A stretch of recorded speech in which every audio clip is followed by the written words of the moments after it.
Pemirsa, harga pada BBM non-subsidi yang terdiri atas Pertamax Turbo, Pertamax Green 895, Pertamina Dex, Dex Lite disesuaikan per 2 Agustus 2024. Namun tidak ada perubahan harga untuk Pertamax.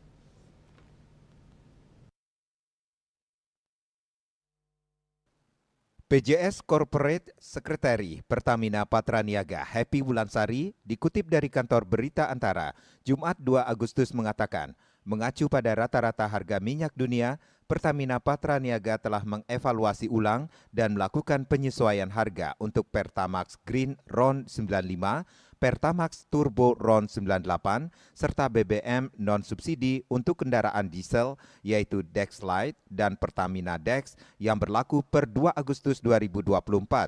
Sementara untuk harga Pertamax tetap. Penyesuaian harga BBM non-subsidi Pertamina Patraniaga, kata Happy, mengacu pada tren harga rata-rata ICP, Indonesian Crude Oil Price, atau harga jual minyak mentah di Indonesia, dan serta nilai tukar rupiah terhadap dolar Amerika Serikat. Happy menjelaskan, penyesuaian harga BBM non-subsidi telah dilakukan oleh seluruh badan usaha pada awal bulan Agustus 2024. Kebijakan penyesuaian harga BBM non-subsidi Pertamina selalu mempertimbangkan stabilitas ekonomi dan daya beli masyarakat.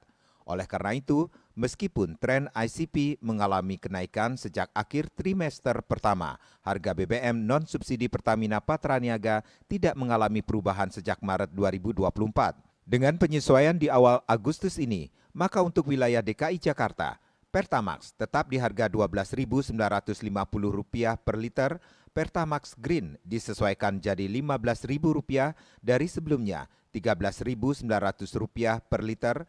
Lebih lanjut, Pertamax Turbo menjadi Rp15.450 dari sebelumnya Rp14.400 per liter, Dex Lite menjadi Rp15.350 dari sebelumnya Rp14.550 per liter, dan Pertamina Dex di harga Rp15.650 dari sebelumnya Rp15.100 per liter.